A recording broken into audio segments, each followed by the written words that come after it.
Good morning. For those who don't know me, my name is Jim Atkinson. I am the Director of Programs and Services at ArtPride New Jersey. I'm a middle-aged white male with black hair and black glasses. Today I'm wearing a gray button-up shirt. I'm coming to you from my home office in Haddon Township, New Jersey, the ancestral homeland of the Lenni Lenape people, and part of the Philadelphia DMA that are now Super Bowl champion Philadelphia Eagles. So go Birds, got to work that in. We are doing a virtual meeting today instead of a webinar, so just a few housekeeping things to keep in mind. If you're not currently speaking, to just stay muted to limit the amount of background noise we have. I see folks are muted already, so thank you for that. Thank you, Joanne, for the eagle in the chat. If you do have any questions, just go ahead and use the raise your hand, and then I'll call on you, and then you can unmute yourself, come on camera, ask your question. So we're not going to use the chat or Q&A necessarily for that. Again, smaller group, we're able to do that today. We will be recording this first portion of the meeting, and then we will send that on out so you could share it with any colleagues that might not have been available to make it today. Then we will be later going into breakout rooms. So of course we won't be recording the breakout rooms, but we'll record this first section of the meeting. And in just a minute, we're going to be joined by Andrew Cotlar from TRG Arts. He's going to be walking us through AIM and the data center tool that is a tool behind AIM to give you an overview of how to get the most out of your subscription this year. As I mentioned, afterwards we'll be going into some breakout rooms so that you can talk with your colleagues about how you're planning to use it, ask them how they're using it, and just sort of set the year up for how you can get the most out of it. This will be the first of 3 of these specific summits that we'll be hosting this year, specifically for folks that have subscriptions to the Audience Insights Manager. So before we get started, I'm going to throw a quick poll up, just because I want to get a sense of how you view yourself as a user in AIM. So would you describe yourself as an advanced power user, a moderate user, maybe used it some, but you like to know how to use it more, or are you a new user? So if everyone could just take a quick moment to check that off, and then we'll be able to share that with Andrew.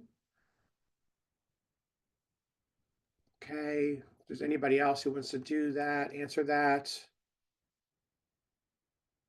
Okay, so I'm going to end that poll and share the results. So as you can see, a lot of new users in the room, which is fantastic. So thank you. Thank you for coming here today. Some moderate users and 1 advanced power user. I'm going to withhold my guess as who that might be. So with that, so not me. Andrew probably has an idea. So with that in mind, I want to introduce you to Andrew Cotlar from TRG Arts. First of all, thank you for coming. It's great to have your expertise with us here in the room so that you can to help us out and help to figure out how to get the most out of this. So I'm going to go ahead and turn things over to Andrew. Thanks, Jim. Hi, everybody. Good to see you. I know most of you, some new faces or icons or whatever. If you didn't already know, live here in beautiful Kansas City, Missouri. So congratulations to the Eagles. You can have 1 more week of fun, but we had a good run and we'll be back, the Chiefs.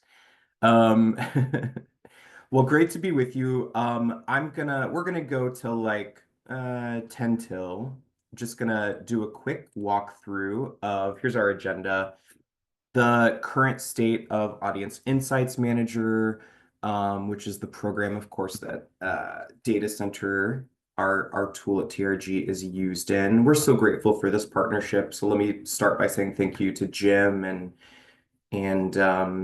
Tanisha, Marcy, the whole team at ArtPride New Jersey.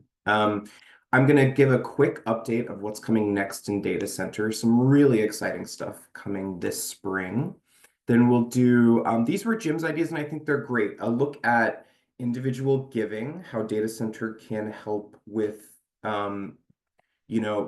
especially bringing the marketing and fundraising teams together using this tool. We're going to talk a little bit about direct mail, and then I have a great exercise. If you leave with something today, it could be this. creating a demographic study. Um, is what I mean there. Benchmarking generational changes, demographics, creating a study for your executive leadership, your board, etc. So let's get moving. If you have questions, pop them into the chat and Jim will manage that for us. Or raise your hand, I think. So the State of Audience Insights Manager, like Jim said, we currently have 45 amazing organizations participating in the home community network. We know we have some other organizations outside as well that have reciprocal trading. Here is aimed by the numbers. As of this month, we have 2.03 million unique mailable households. That's an 11% increase over this time last year in 2024, which is great. So we're growing our data set, bringing in more arts and culture households who are ready for that next invitation to your next production, your next event. So that's great news. We're growing. Um, This is, oh, that should say February 2025, but this is how many home phones we have, 1.1 million. So 21.7% of total households and almost 1.2 million email addresses in there as well. Oh, Andrew, I have a quick question. Is this heat map the right demo? Because these zip codes don't look familiar to me. it's possible they're not. It's possible they're not, but these are the right numbers for ArtPride New Jersey. Okay. Yep. This is a look at trading reciprocity with New York and Philadelphia, which we've had in place for over a year now. We have 137 total organizations participating in those communities and 8.3 million unique mailable households available. So that's a 14% increase since this time last year of all of those organizations that you have access to. Few more numbers, and then we'll get into some more fun stuff. This was usage for 2024. We had 119 active users, 1,061 total logins, which is 15% higher than last year. That's great. 66 distinct user logins, so that's individuals who are logging in, up 4% from last year. We have created 322 campaigns that could be for a mail list or for research.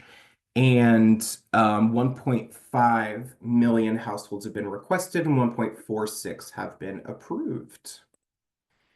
85% of trades have been approved, so that's pretty good to see, and just 1% are denied, the delta being canceled trades. And the average trade request days is up right now about 8.7 days. So the faster we can approve those trade requests, you should be getting emails.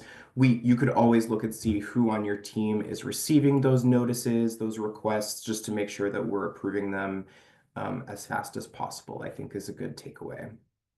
A quick look at geography again. Here's our top 5 performing zip codes from the last year. Morristown is moving up into the top 5. Here's a look at the top. I think this is the top 15 performing zip codes. You'll all get this deck. And you can honestly run this data in Data Center anytime you want, so I'm not going to stop here too long. Here's a look at household penetration rate. Again, household penetration rate is of the total population of a zip code, how many households we have within it. So if there's 100 households in one zip code and we have 10, we have a 10% penetration rate. And I don't think these have changed much in the last year. There's our best performing zip codes. And then here's our best performing zip codes outside of New Jersey. Morrisville, PA, Newton, and Staten Island. Okay, quick update on demographics. I'm going quick just because we have a lot to get to. And Tanisha, top performing zip code means we have the most households in those zip codes. Thanks for the question. So here's a quick look at demographics, education. Education has changed a bit in the last year. We've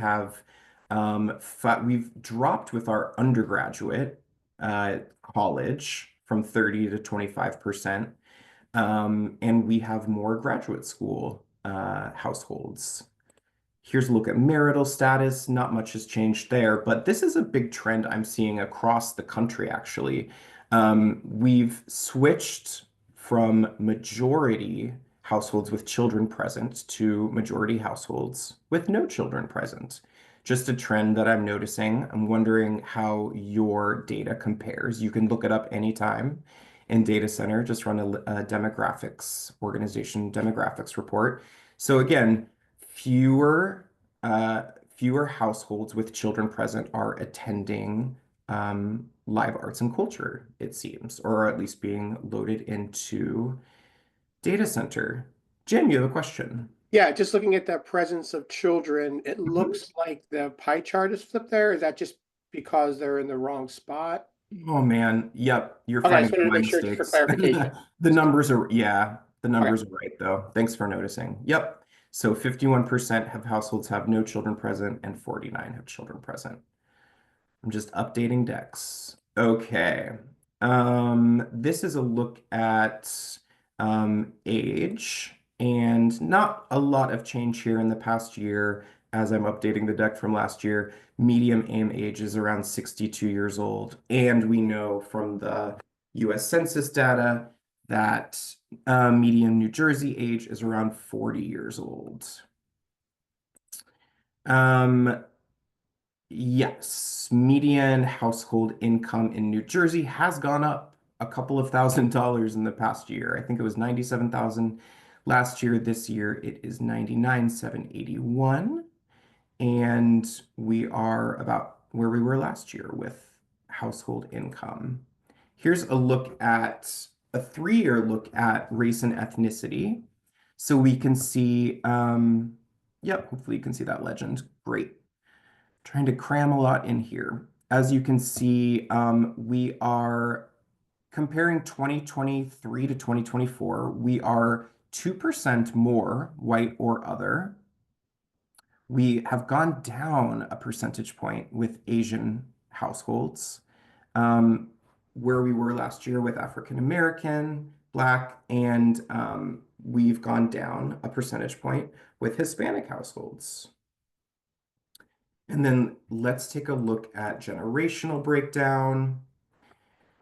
2022, 23, 24. All the numbers are moving in the expected direction. I would like to see some more Gen Xers there. They're in blue. We've gone up 2 percentage points. Same thing with Gen Y millennials, and up 1 percentage point with Gen Z, which is up at the top there in that dark color.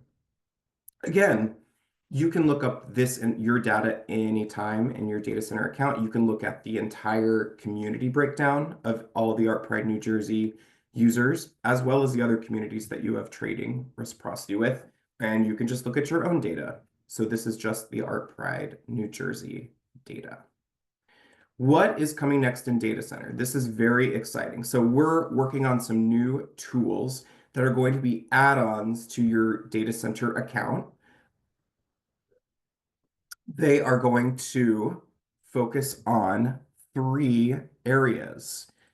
We're going to add a single ticket events tracker so that you can track your sales campaigns right there in Data Center. A subscription tracker so you can track your subscription campaigns, as well as a donation campaigns tracker. Those are going to be add-ons. There'll be a separate license from your current AIM license that you use through ArtPride New Jersey. And we'll do a full rollout of that this spring. Nothing more really to know about that right now, just that it's coming and it's something to be excited about. So some new trackers coming for the marketing and fundraising teams to utilize.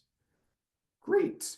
So let's take a look at individual giving. So a lot of you have probably seen the news. I was just chatting with Jim about it, about changes in NEA requirements for grant applicants. If you haven't seen it, take a look. I won't say too much more, but I know TRG Arts is here to help with your fundraising campaigns because we might be relying, excuse me, more on individual gifts coming up in the near future. Um, so I wanted to look at some data that we have in from our benchmark, which is a free tool we have, our arts and culture benchmark. It used to be the COVID-19 benchmark, but we have some great data from around the country to show you. And then I wanted to walk through um, how to use Data Center for your individual giving campaign. Jim, you have a question. Yeah, actually, I have a question from Robert Mitten. He's asking, does AIM tie consumer habits and data in with arts data? Does AIM tie consumer habits and data in with arts data? Actually, Robert, if you want to just unmute, Yeah, expand. tell me more, Robert.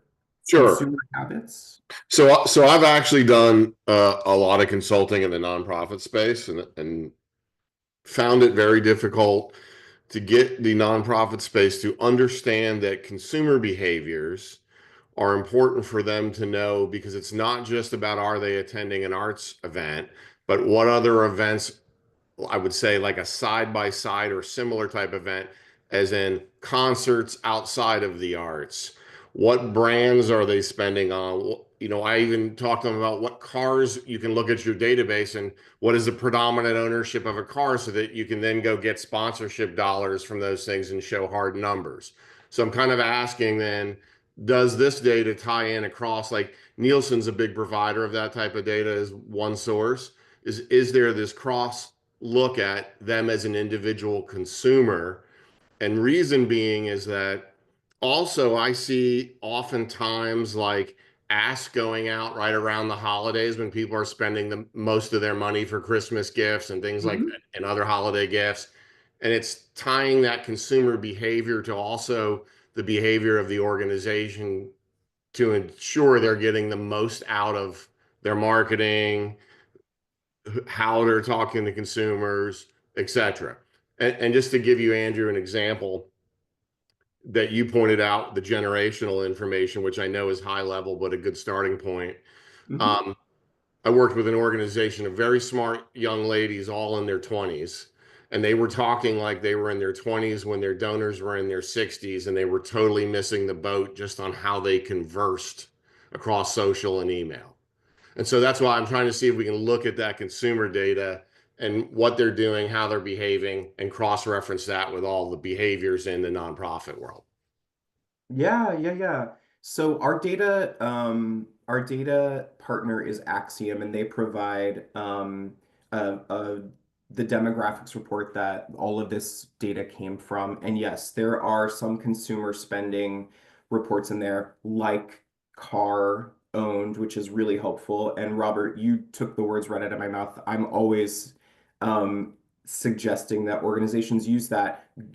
If you find that your audience, 30% of them drive a Ford, well, then that's data to take to the local Ford dealership and say like, hey, you should be our corporate sponsor. So absolutely, you can run a demographics report. There are a few other consumer buying habits like that, hobbies and other things. And I can show, yeah, we can walk through that when we switch over to data center here in a second. So great question. Yeah. Cool. Thank you, Um, Andrew.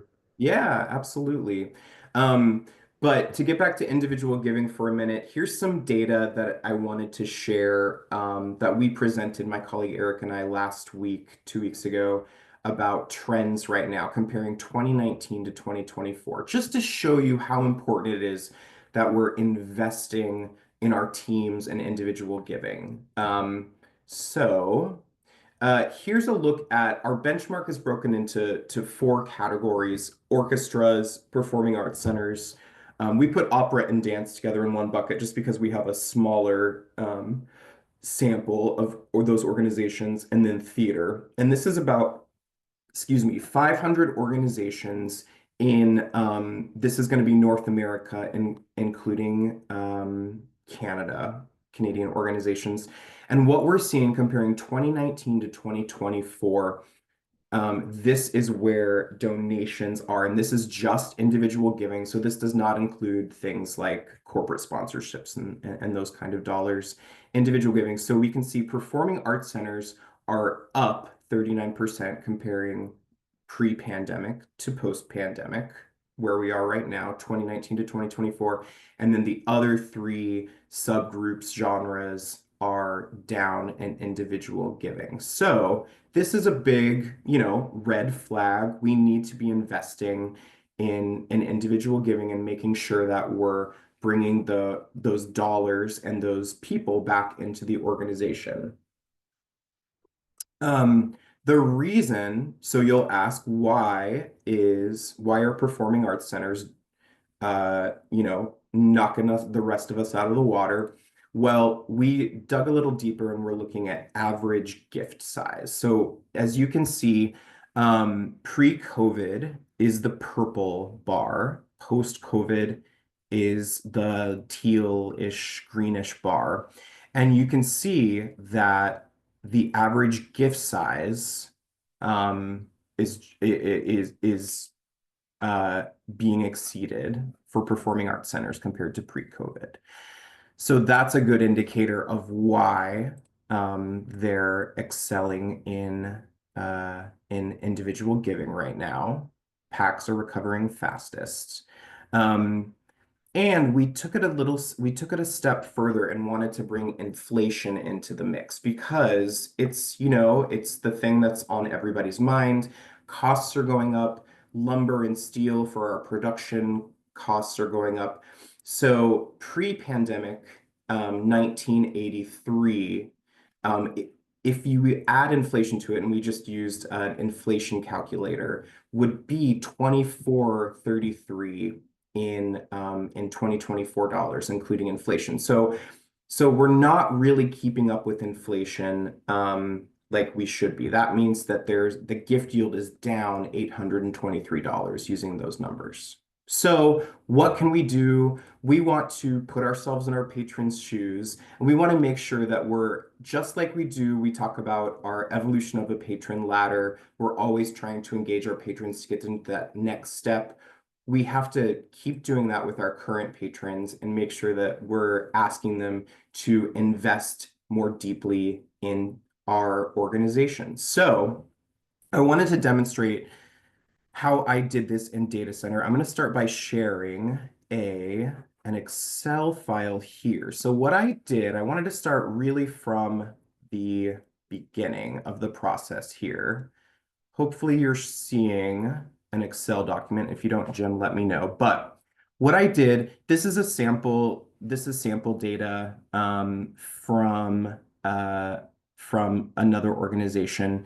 And what I did is, this is the file from my source system. I went ahead and I added columns so that this is ready to import into Data Center, segmenting these households by their giving level. So even if you don't have transactional data in Data Center, some of you do, some of you don't, based on your license level. But even if you don't have transactional data, here's what I would call a workaround for how to add that segmented data into your system. So we just have our segment year, our segment type, in this case, it's DON, donor. And then I went ahead and added their giving levels. So this is the segment description, annual campaign, $1 to $99. The rest of this stuff is all just biographical data.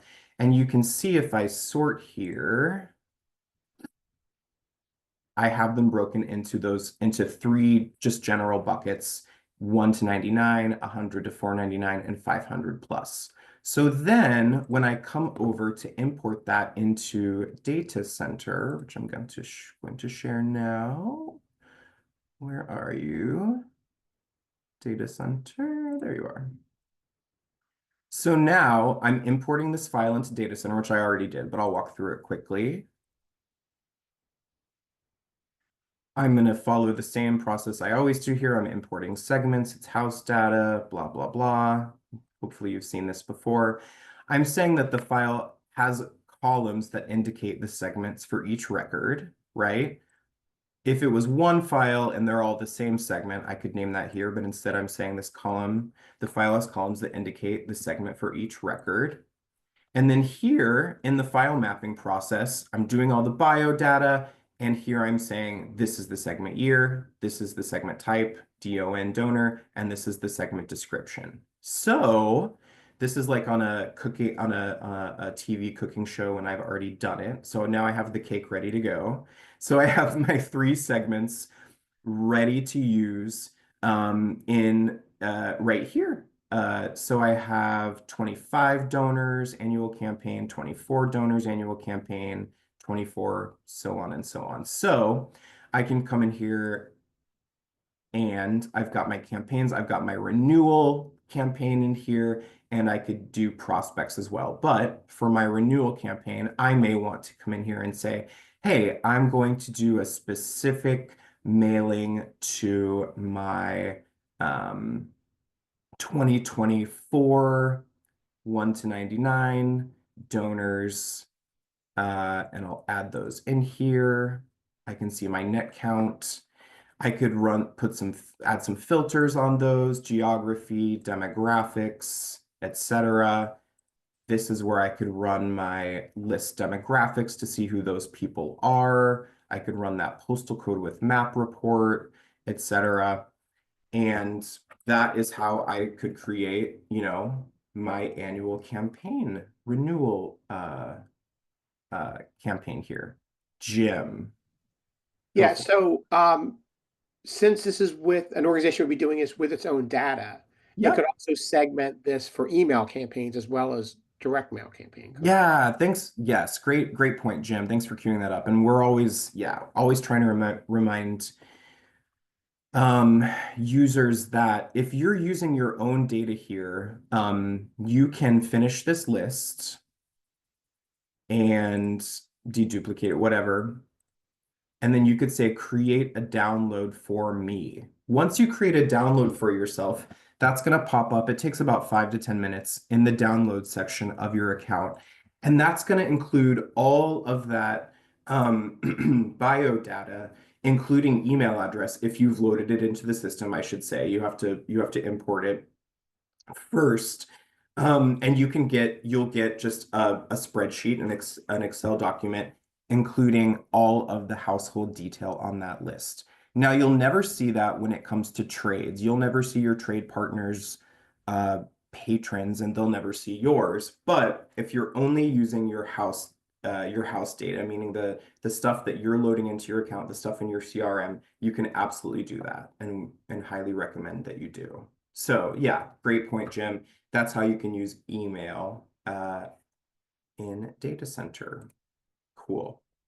So that's a look at how I would use this for an annual campaign. You can do the same thing with your prospects. Your prospects are probably going to be, subscribers, maybe multi-single ticket buyers. We could add a multi-filter on this to say, hey, I have some subscribers in here from a couple of seasons. And you could say, hey, I only want to see households who are in here 2 or more times. Let's see how that changes our net count up here.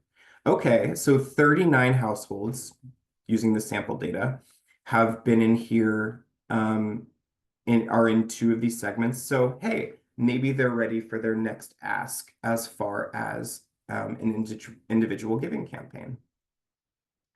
All right, I'm going to go back to our deck here. Great. And let's take a look at direct mail campaigns. Now, this is one of the main functions, of course, in Data Center. You have access to these trade segments, which I'll demonstrate here in just a second. But just a quick refresher on why direct mail.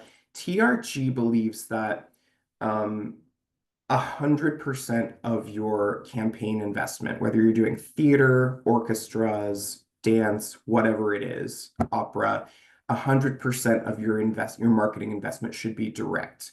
Sometimes that looks like direct mail. Sometimes that's email, telemarketing, direct online, or in person. But we believe that, you know, you should be able to address the person that you're talking to almost all of the time in your marketing.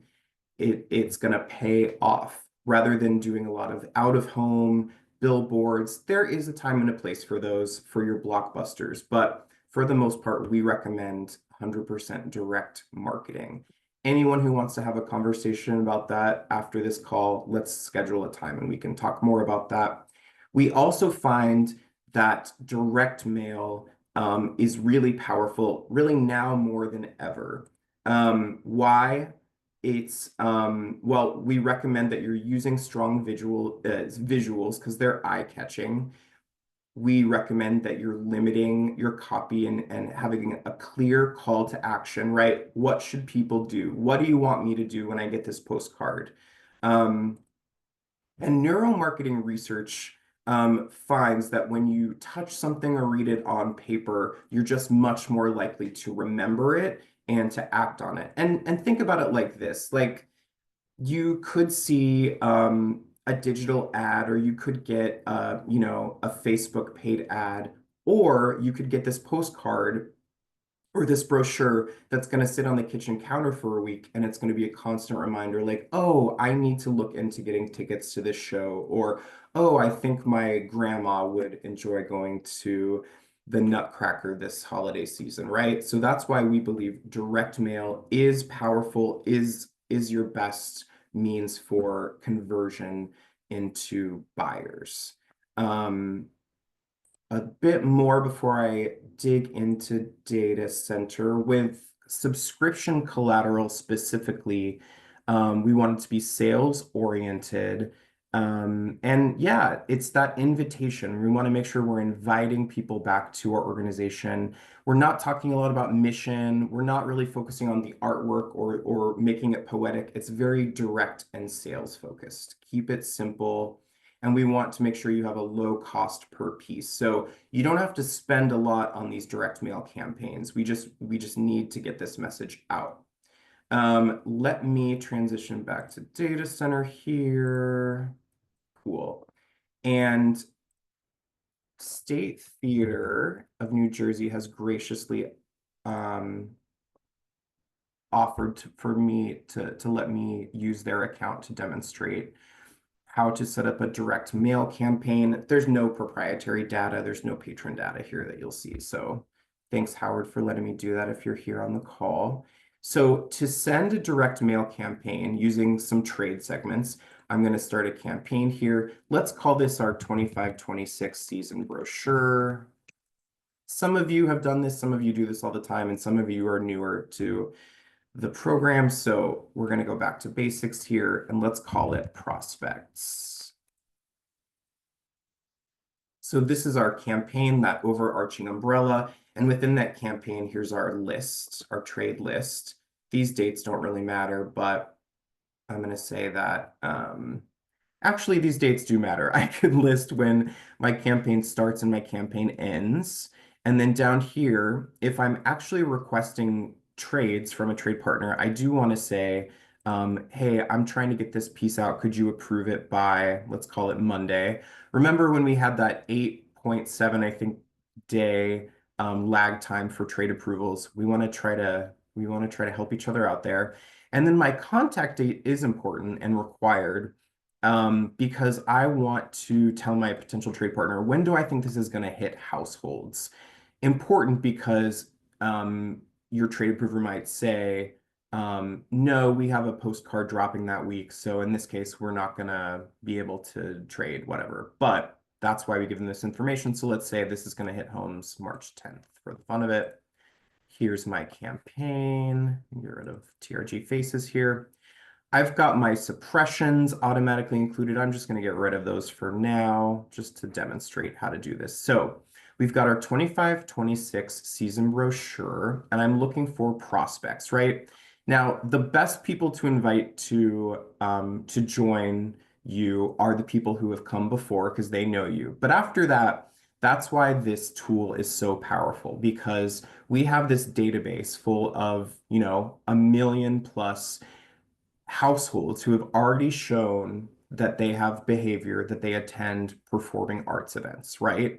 All of us on this call, everyone in New Jersey and other networks have imported their data of these households who all have shown that they have behavior of attending performing arts events. So they are ripe for an invitation to your next event. So to do that, I'm going to go down here and add some segments, existing and trade segments. The default is my organization, so State Theater, that's what we're seeing. But here is where you will see all of your potential trade partners.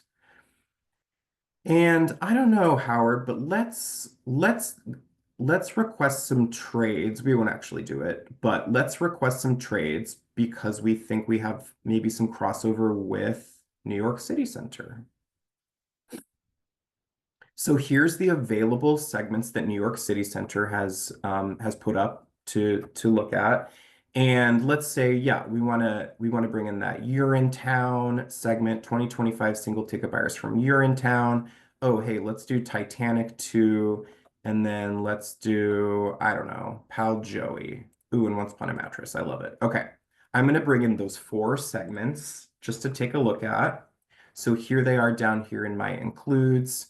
The 2 numbers you see are gross count and net count. So that net count is the deduplicated count, because there's gonna be duplicates in here. We want there to be.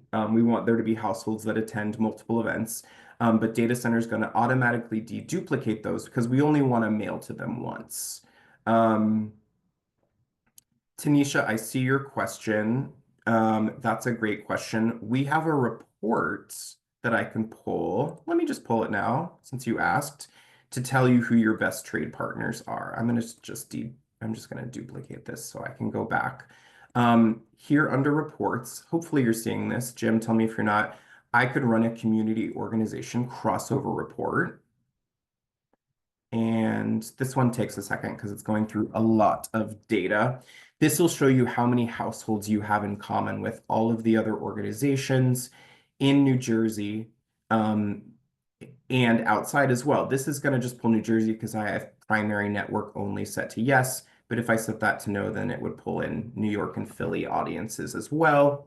And here's State Theater on the y-axis, and you can see where there's household crossover. Again, you can all see this in your data center account anytime, nothing proprietary here. So State Theater New Jersey has 11,000 households in common with McCarter Theater Center, 13,562 with Paper Mill. So this is, again, that community organization crossover report here under reports. It's under the community heading. So great question, Tanisha. Thanks for teeing that up. Let me go back to my campaign. Cool. Hopefully you're seeing the campaign. So if I'm happy with this number, I could send my season brochure to these 17,526 households. I would first have to send the trade request here, which I'm not going to actually do because we're just demonstrating. If I'm done, and the trade requests have been approved, I could just click finish and send it directly to my mail house.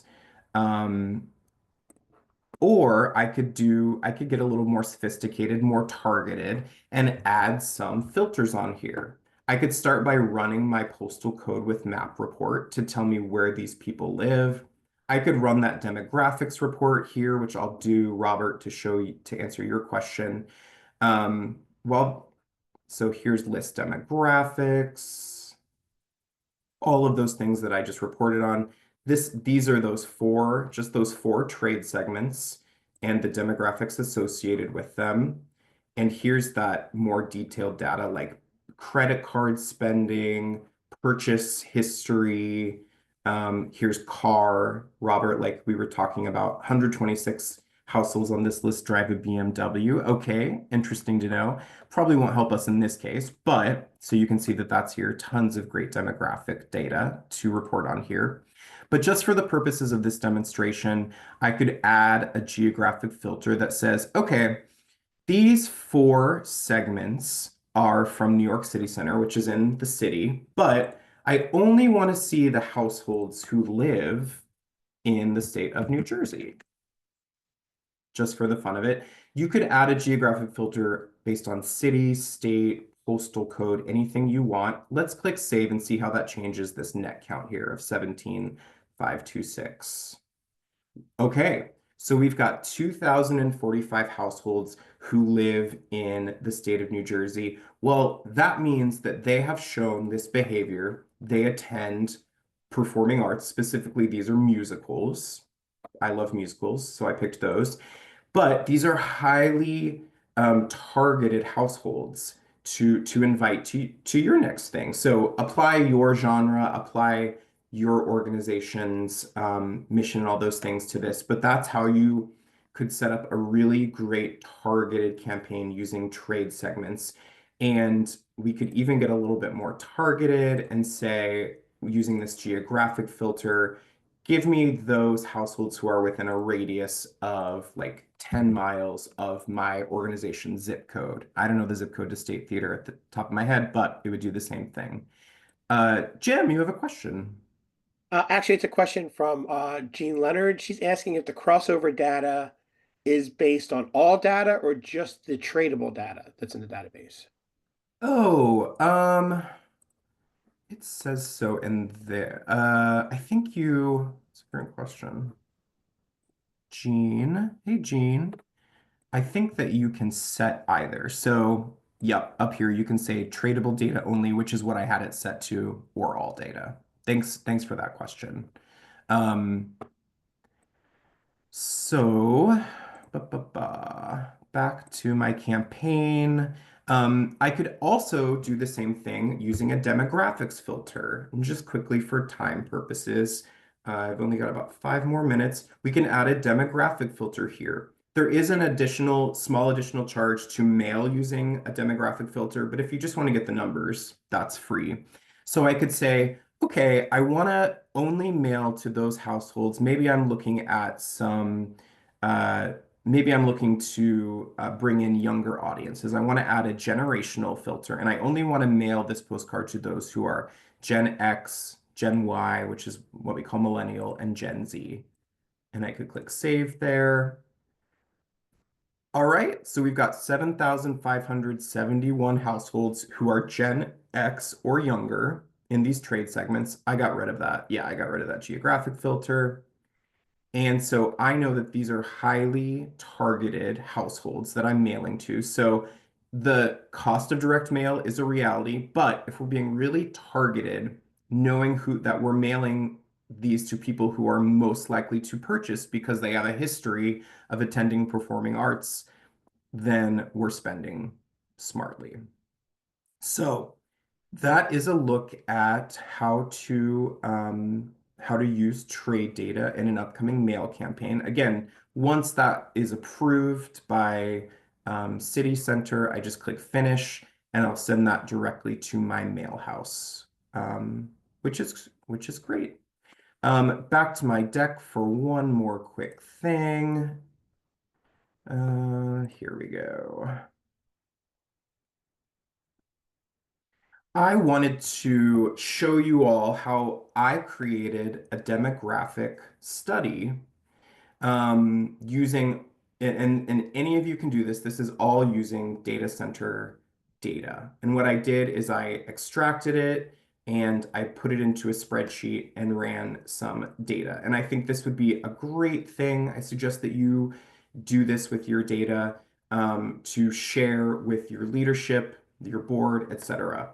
So this was an organization that requested that we do this for them. So I figured, hey, any of you can do this. I'll show you how to do it.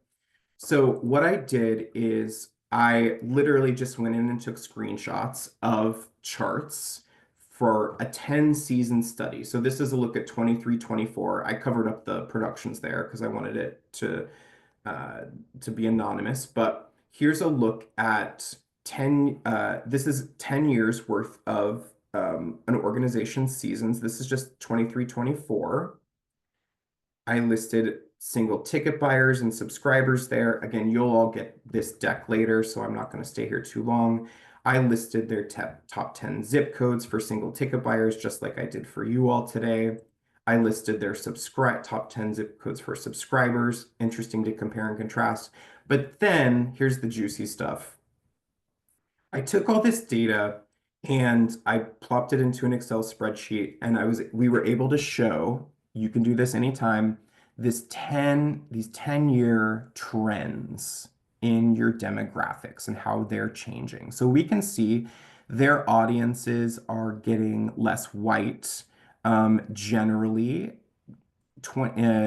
over like the last 5 years since the pandemic. This is race and ethnicity data. Here's a look at generation. And again, I just plopped the data into Excel and created these charts, 10 years, so 2014 down to 2024, worth of generational data.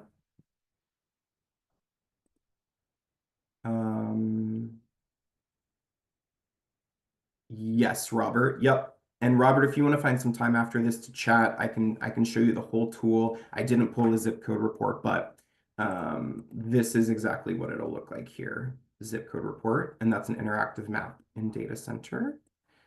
That's generational data, so we can see how our audiences are changing. Hopefully, we're bringing in younger, more diverse audiences. Here's a look at gender, how we can see our households are changing. Age of single ticket buyers, and then household income. So again, a 10-year study, I just ran that demographics report for each season. And the way that I did that, pretty simple, but just to demonstrate it quickly, in Data Center, I came in here to a campaign.